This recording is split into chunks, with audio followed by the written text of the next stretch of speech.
नमस्कार। तैयारी नाम की इस यूट्यूब चैनल में आपका पुनः हार्दिक स्वागत करता हूं। दोस्तों, जैसे कि हमने प्रीलिम्स के फर्स्ट जो पेपर होता है उससे रिगार्डिंग कुछ स्ट्रेटजी डिस्कस की थी आपसे।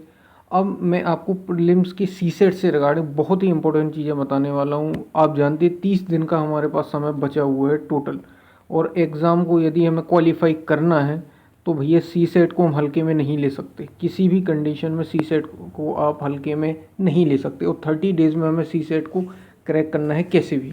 तो उसके लिए क्या इंपॉर्टेंट स्ट्रेटजी हो सकती है, क्या इंपॉर्टेंट पॉइंट्स हो सकते हैं जिनको आप ध्यान में रखें, स्पेशली हिंदी मीडियम वाले स्टूडेंट एंड स्पेशली जिनका बैकग्राउंड साइंस नहीं है, जिनका बैकग्राउंड मैथ नहीं है, जिनका बैकग्राउंड जो भैया बायोलॉजिकल फील्ड से रहे हैं, जो हमारे आर्ट साइड से बहुत ज़्यादा स्टूडेंट रहते हैं, उनको प्रॉब्लम होती है। इंजीनियरिंग साइड के जो स्टूडेंट्स होते हैं उनको सी सेट को लेकर उतनी प्रॉब्लम नहीं होती, लेकिन जो नॉर्मल स्टूडेंट्स हैं जिनका सी सेट से रिलेटेड जो बैकग्राउंड नहीं रहा है, वो क्या स्ट्रेटजी फॉलो करें, उसके लिए हम सीधी बात करेंगे। दोस्तों, सबसे पहले 30 डेज़ की strategy for C SAT. Exam में 30 डेज़ बचे हुए हैं, अब हमें क्या करना है सी सेट को लेके। सेकेंड पेपर बिल्कुल हल्के में ना लें, क्योंकि ये पेपर जिनका प्रीलिम्स का पहला पेपर निकल गया वो अच्छे अच्छे स्टूडेंट का भी इसने पेपर रोका है। तो दोस्तों, हमें इससे बच के रहना। सबसे पहली चीज़, आप क्या करें, प्रीवियस ईयर क्वेश्चन कुछ ना करें। जैसे फर्स्ट पेपर के लिए स्ट्रेटजी, वही स्ट्रेटजी। एक चीज़ तो इसके लिए है ही है कि आप सी सेट के लिए, चाहे आपको कॉम्प्रीहेंशन से रिगार्डिंग इन्फॉर्मेशन चाहिए हो, भैया कॉम्प्रीहेंशन के कैसे क्वेश्चन करें, एप्टीट्यूड के क्या करें, और एलआर के क्या पढ़ें क्या ना पढ़ें, आप कुछ ना करिए। प्रीवियस ईयर के जो क्वेश्चन पेपर है उनको उठाइए। भैया किसी कोचिंग की आपको करने की ज़रूरत नहीं, आप उनको सॉल्व कर लीजिए एक बार। अभी ये जो 1 मंथ है, आपको सारी चीज़ें समझ में आ जाएंगी कि क्या हमें करना है क्या नहीं करना है, डूज एंड डोंट्स क्या है क्या नहीं है, ठीक है, क्या क्या हमें करना है और क्या नहीं करना है। और एक उससे भी इम्पोर्टेंट चीज़ दोस्तों, मैं आपको इस एग्ज़ाम के रिगार्डिंग बता रहा हूँ, एक उससे भी इम्पोर्टेंट चीज़ है, ये जो आप previous year question paper solve करेंगे, ये 2 घंटे में आपको सॉल्व करने की प्रैक्टिस करनी है। बहुत ध्यान रखिए, 2 घंटे में, बहुत इंपॉर्टेंट। ऐसा ना हो कि आप कहीं कॉम्प्रीहेंशन कर रहे हैं 10-5, उसके बाद फिर कुछ एलआर के क्वेश्चन कर रहे हैं, फिर एफटी नहीं। भाई, कंप्लीट 2 घंटे का टेस्ट आपको मस्ट है। इससे आपको ये समझ में आ जाएगा कि आपकी वीकनेस कहाँ है, स्ट्रॉन्ग कहाँ है, आप वो टाइम को मैनेज कर पा रहे हैं या नहीं कर पा रहे हैं एग्ज़ाम में। पहली चीज़ बहुत इंपॉर्टेंट है ये चीज़। दूसरी चीज़, जैसे कि आप यहाँ पे देख रहे होंगे, set your strategy that how solve the paper. दोस्तों, ये बहुत इंपॉर्टेंट है, how solve the paper and how many question attempt in C SAT. भैया आपको जो भी स्ट्रेटजी फॉलो करना है, जैसे हमारे कुछ दोस्त रहते हैं, अब ऐसा ना हो कि आप एग्ज़ाम में जिस दिन को एग्ज़ाम देने को जाए उसी दिन आप ये देख रहे हैं कि हमें क्या करना है। वहाँ एग्ज़ाम में बैठे बैठे आप ये सोच रहे हैं कि भाई हम कैसे सॉल्व करें, ठीक है। आप कहीं सी सेट का कोई कॉम्प्रीहेंशंस का एक टॉपिक ले रहे हैं, उसके बाद आप एलआर का एक क्वेश्चन कर रहे हैं, उसके बाद आप फिर वहाँ पता चला 1 घंटे में आपने कोई क्वेश्चन किए, 10 ही क्वेश्चन हुए आपके कॉम्प्रीहेंशंस के। उसके बाद आप बैठ गए कि अब क्या करें भैया, अब एलआर के क्वेश्चन करें या एफटी के करें। बहुत प्रेशर रहता है उस समय दोस्तों। मैं आपको अभी बता रहा हूँ, एग्ज़ाम का प्रेशर एक अलग होता है। 2 घंटे में क्वेश्चन ऐसे सॉल्व नहीं होते, इसलिए पहले तो 2 घंटे में ही सॉल्व करिए, एग्ज़ाम को देख लीजिए, उससे आपका क्लियर हो जाएगा, ठीक है। दूसरी चीज़, आपकी स्ट्रेटजी क्या रहेगी, कि आप कॉम्प्रीहेंशन पहले घंटे में करेंगे 15 से 20 कॉम्प्रीहेंशन, या आप कॉम्प्रीहेंशंस, एलआर और एलआर आपकी जो रीजनिंग होती है और एफटी, इनके क्वेश्चन एक साथ करेंगे। कैसे करेंगे इसको आप सेट कर लीजिए और उसी को फॉलो करिए, उसको फॉलो करिए। बहुत इंपॉर्टेंट, जो भी स्ट्रेटजी आप एग्ज़ाम से पहले करेंगे वही आप जाके एग्ज़ाम में जब बैठेंगे तो उसी स्ट्रेटजी को फॉलो करना है आपको, बस स्ट्रिक्टली। वहाँ आपको बिल्कुल भी मिसमैच नहीं होना कि अब हमें ये करना है, ये पहले से ही आप सेट कर लीजिए कि नहीं भाई हमें ऐसे करना है, और जो भी आप चेंजेस करना चाहते हैं वो अभी कर लीजिए, ठीक है। तो इससे आपको क्लियर हो जाए। इसलिए मैं आपसे कह रहा हूँ कि 2 घंटे का पेपर दीजिए, ठीक है, पूरा पूरा 2 घंटे में। और आप इसके लिए अगर अदर इंस्टीट्यूट की भी थोड़ी बहुत देना चाहते हैं तो वो दे सकते हैं, लेकिन मेरा तो यही आपको सजेशन होगा कि आप यूपीएससी क्वेश्चन पेपर दें, ठीक है। इसके बाद हाँ, सी सेट में 40 to 50 क्वेश्चन बेस्ट है। भाई सी सेट का पेपर आप जानते हैं क्वालिफाइंग है, ठीक है। हमें कितने नंबर चाहिए, हमें 66.7 नंबर चाहिए, यानी 27 क्वेश्चन आप सॉल्व करेंगे। एक क्वेश्चन 2.5 मार्क्स का होता है यूपीएससी में, 2.5 नंबर का एक क्वेश्चन होता है। अगर आप 27 क्वेश्चन करते हैं, करेक्ट करते हैं, तो आपको 66.7 मार्क्स आप गेन कर लेंगे, आपको इतने नंबर मिल जाएंगे और हमारा एग्ज़ाम आराम से भैया निकल जाएगा। ठीक है, और अगर आपने ऐसा नहीं किया, ठीक है, इसके लिए आप ऐसा नहीं कि एग्ज़ाम में 70 क्वेश्चन कर रहे हैं, 65, क्या ज़रूरत है इतना ज़्यादा रिस्क लेने की? ज़रूरत क्या है जब आप जानते हैं कि निगेटिव मार्किंग है।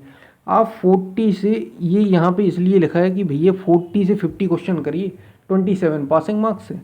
हो सकता है आपके कुछ कॉम्प्रिहेंशन में आप देखते हैं कि जो अपठित गद्यांश होते हैं यूपीएससी में, उसमें कुछ क्वेश्चन गलत हो जाते हैं, 2-3 क्वेश्चन, 4 क्वेश्चन, ठीक है, कभी कभी गलत हो जाती है, यूपीएससी ने किसी और को आंसर लिया, ठीक है, आप देखेंगे कोचिंग इंस्टीट्यूट कुछ और बता रहे हैं, आपका आंसर कुछ और ही आ रहा है और यूपीएससी कुछ और लेके आ रहा है।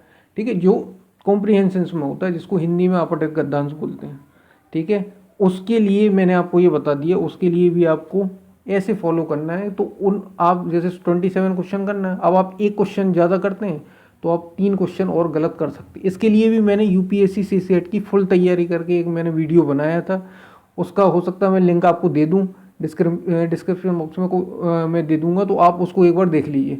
ठीक है, और आपको नहीं मिलता है तो आपको सीधी सी बात मैंने आपको बताई, 27 क्वेश्चन आपको करने हैं अटेम्प्ट, और 27 क्वेश्चंस में 66.7 मार्क्स आपके मिल जाएंगे।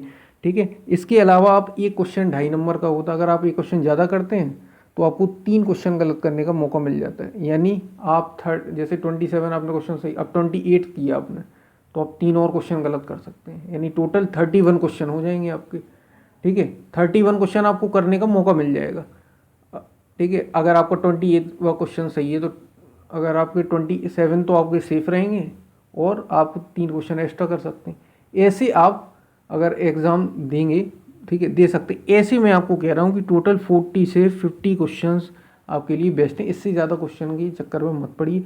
वो 40 क्वेश्चन इसलिए है क्योंकि इतना आपको करना ही है, इतना करना ही चाहिए आपको। इससे ज़्यादा आपको 30 क्वेश्चन भैया गलत हो जाते हैं एग्ज़ाम में, कुछ क्वेश्चन मान लो गलत हो गए तो फिर आप क्या करोगे?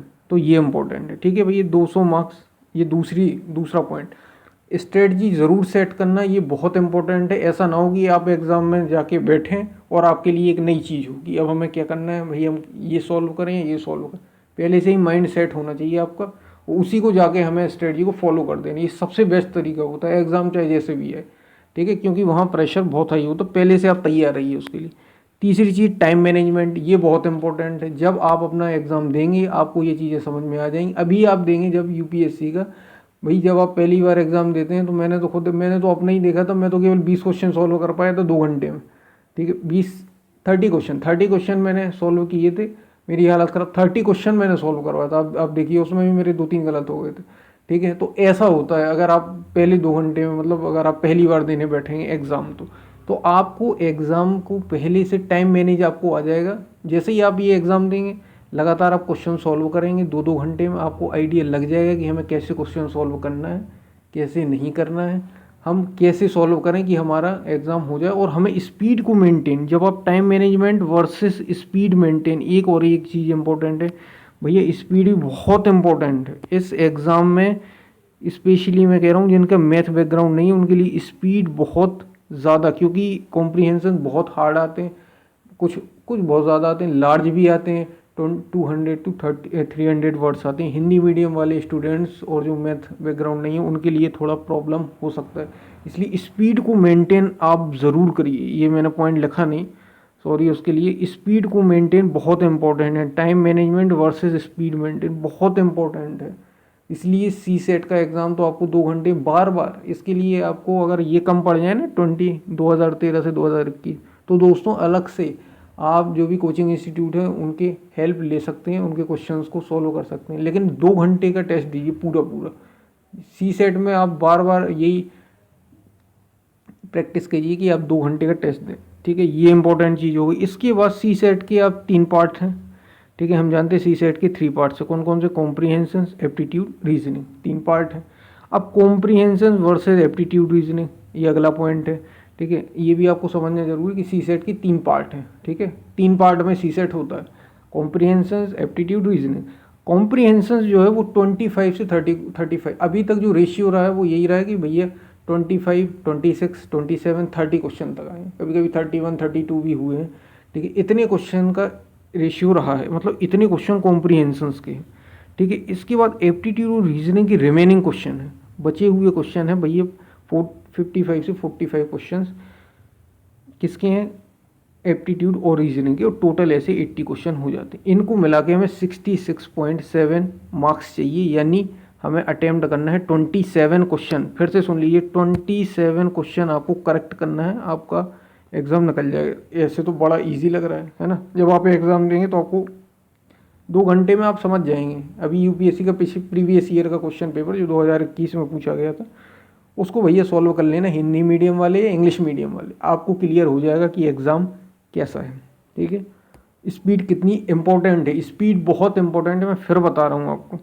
ठीक है, अब सी सेट से मैंने बताया 25 से 35, तो सी सेट की आप ऐसी स्ट्रेटजी बनाइए कि भैया हमें कॉम्प्रीहेंशंस कितने करने हैं, 15 करें हम या 15 से ऊपर 20 करें, इतना ठीक रहता है। 15 से 20, इसके लिए भी मैंने एक वीडियो बनाया था। 15 से 20 क्वेश्चन आप कर सकते हैं।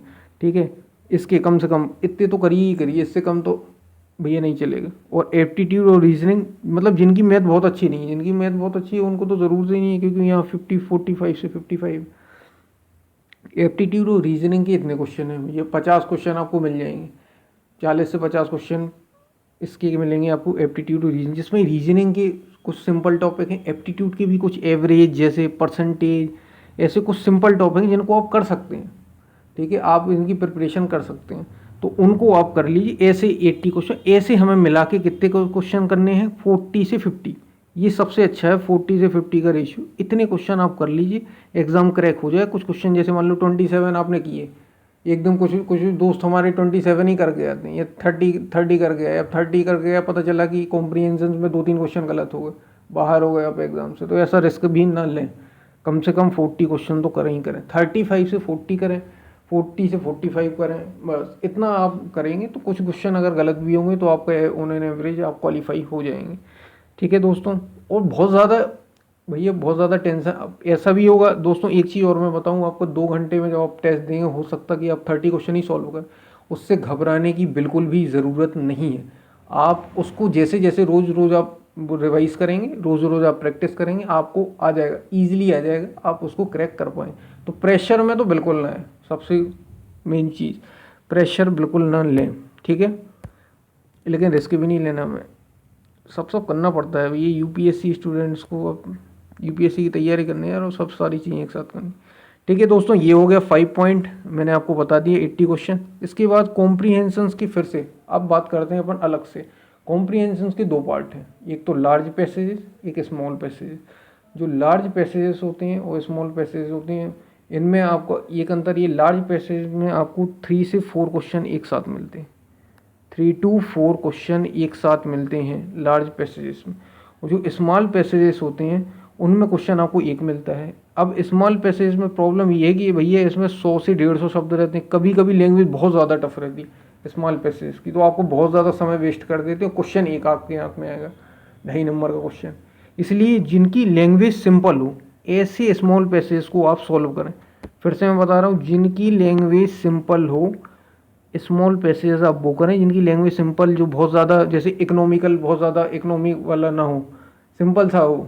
ठीक है, बहुत ज़्यादा यूँ कहें कि मतलब बहुत ज़्यादा हार्ड ना हो पैसेज, जैसे इन्वायरमेंट का भी कभी कभी बहुत हार्ड पैसेज होता है, उसको आप लैंग्वेज से ही समझ जाएंगे और तुरंत उसको छोड़ें अगर आपको ऐसा लग रहा है, तो उसमें टाइम वेस्ट ना करें एक क्वेश्चन के पीछे। ठीक है, किसी में 1 होते हैं, किसी में 2 होते हैं, और किसी में 3 से 4 हो। 3 से 4 वाला सिंपल लैंग्वेज वाला आप जल्दी से, वो आपको तुरंत पता, जैसे आप प्रैक्टिस करेंगे ये चीज़ें आ जाएंगी आपको। तो ऐसा लार्ज पैसेज करिए, लार्ज पैसेज ऐसा भी मत करिए बहुत ज़्यादा हार्ड लैंग्वेज वाला हो। लैंग्वेज का बहुत इंपॉर्टेंट है, विशेष स्पेशली हिंदी मीडियम वाले भैया, उनके लिए थोड़ी सी एक प्रॉब्लम है, इसलिए हिंदी मीडियम वाले थोड़ा सा ध्यान रखेंगे। ठीक है, एग्ज़ाम इजीली क्रैक होता है, आप चीज़ें बस इतनी चीज़ें फॉलो करिए। सबसे पहले तो भैया स्ट्रेटजी आप ज़रूर फॉलो करिए, मैं फिर से कह रहा हूँ, नहीं तो आप रायता फैला देंगे परीक्षा, आप अपने एग्ज़ाम में रायता फैला देंगे अगर आप सही तरीके से नहीं करके जाते हो। आपको यही नहीं पता कि हमें क्या करना है क्या नहीं करना है, आप तो जाके सीधे एग्ज़ाम में बैठ गए और आपने पढ़ाई की है, लेकिन आपने सी सेट को अलग से पढ़ा है। ठीक है, और आपने मतलब सी सेट में ऐसा किया कि कॉम्प्रीहेंशंस के अलग क्वेश्चन सॉल्व किए, एप्टीट्यूड के अलग किए, रीजनिंग के अलग किए, कभी एक साथ 2 घंटे का पेपर दिए ही नहीं। तो आपको यही नहीं पता कि हमें मेंटेन कैसे करना है, कितने कॉम्प्रीहेंशन करना है, कितने एप्टीट्यूड के क्वेश्चन करना है, कितने रीजनिंग के।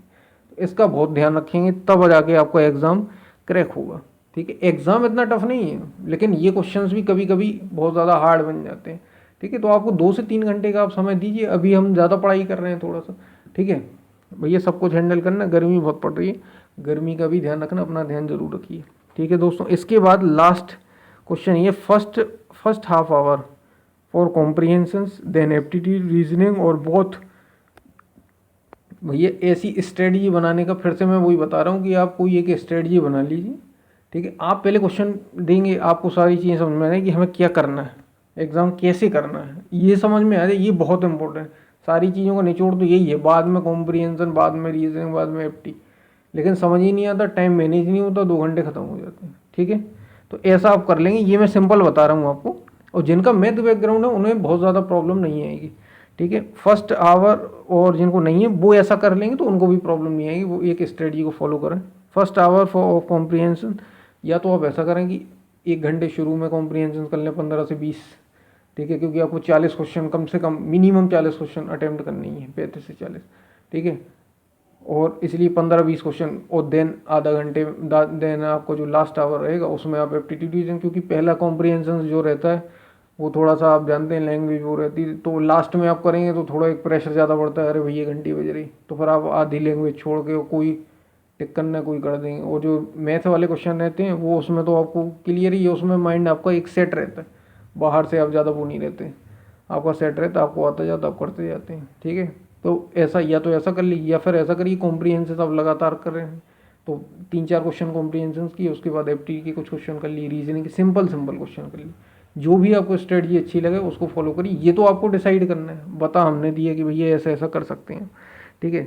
बहुत देखिए, दोनों में से जो भी आपको चीज़ पसंद है, या पहले आप लॉजिकल रीजनिंग और इसके कर लीजिए 25 कि भैया हमने, पता चला आपकी बहुत अच्छी है LR मतलब जो आपकी रीजनिंग है एप्टी अच्छी है, तो फिर आप पहले ही से आप कर लें, क्यों इतना टेंशन लें, पहले से आप कर लें और फिर उसके बाद सीधे सीधे 30 क्वेश्चन हम पहले ही कर लिए हमने सही, अब हमें कुछ करना ही नहीं है तो हमने 2-4 क्वेश्चन और कर लेंगे आप आराम से पहले घंटे में, जैसा आपको पसंद है वैसा, ठीक है। और कॉम्प्रीहेंशन सिंपल लैंग्वेज वाला आप देखिए, उसकी कुछ लैंग्वेज जो होती है आप बहुत ज़्यादा हार्ड लैंग्वेज में नहीं आएंगे, ठीक है। और हाँ, कॉम्प्रीहेंशन के साथ एक और प्रॉब्लम कि आप कॉम्प्रीहेंशन को जब वो करेंगे तो आप देखेंगे यूपीएससी ने अलग ही आंसर दिए, वो हो सकता है आपके आंसर ना आए वैसे, तो यूपीएससी ने कैसी अप्रोच अपनाई, जब आप कॉम्प्रीहेंशन को सॉल्व करेंगे यूपीएससी की आंसर की देखेंगे, ठीक है, तो आपको अपने आप ही ये चीज़ पता चल जाएगी ये वाला एकदम ठीक है।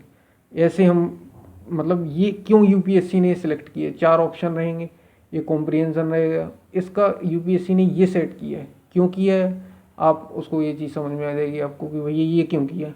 बस आपका माइंड सेट हो जाएगा कि यूपीएससी ये चाहती है, यूपीएससी इस टाइप का इस आंसर होता है, तो आपको इससे बहुत बेनिफिट होगा। आप वही आंसर आप कोचिंग इंस्टीट्यूट के देखेंगे कि कोचिंग इंस्टीट्यूट अलग ही बता रही, यूपीएससी का आंसर अलग है, तो यूपीएससी के पैसेज करने से आपको ये बेनिफिट होगा और आप एग्ज़ाम डेफिनेटली क्रैक कर पाएंगे ईजिली, ठीक है। आपको यूपीएससी का माइंडसेट पता चल जाएगा इससे। तो ये रही, और भैया स्ट्रेटजी आप ज़रूर एक डिसाइड कर लेंगे हमें क्या करना है। टाइम मैनेजमेंट, स्पीड को बहुत मेंटेन करना है, स्पीड में फिर से करना चाहूँगा, स्पीड मैंने यहाँ लिखा नहीं, स्पीड मेंटेन ज़रूर करें एग्ज़ाम में, स्पेशली हिंदी मीडियम वाले। और एग्ज़ाम इतना ज़्यादा भैया टफ नहीं है, ईजी है, आप एग्ज़ाम आराम से क्रैक कर सकते हैं, बहुत ज़्यादा हार्ड नहीं है, ठीक है। थोड़ा सा बस आपको ये चीज़ें फॉलो करनी, टाइम टेबल को थोड़ा सा फॉलो करिए।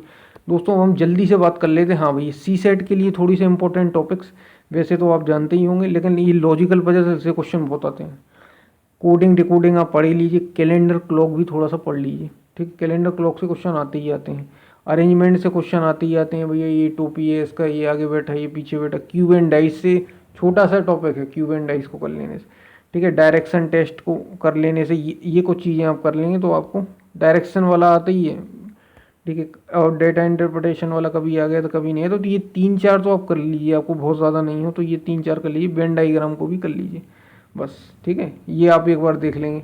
इसके बाद जल्दी से एप्टीट्यूड की हम बात कर लें, तो एप्टीट्यूड में ये जो आपको चीज़ें दिख रही हैं आप सब ना कर पाएँ अगर एप्टीट्यूड में, तो कुछ चीज़ें जैसे नंबर सिस्टम आप कर लीजिए, ठीक है। नंबर सिस्टम से तो भैया क्वेश्चन आते हैं, जिसको बहुत ज़्यादा टफ लग रहा हो, जो बिल्कुल ही नहीं कर पा रहा हो, उसकी बात अलग है, फिर भी थोड़ा सा बेसिक से देख लीजिए।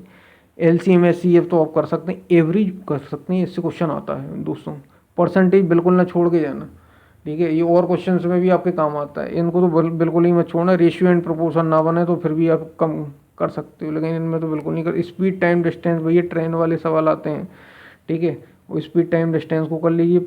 प्रॉफिट लॉस, इसको भी भैया आता है इसका क्वेश्चन, लेकिन आप profit loss, time and work के लिए समय ना बचे, प्रोबेबिलिटी है छोड़ दीजिए।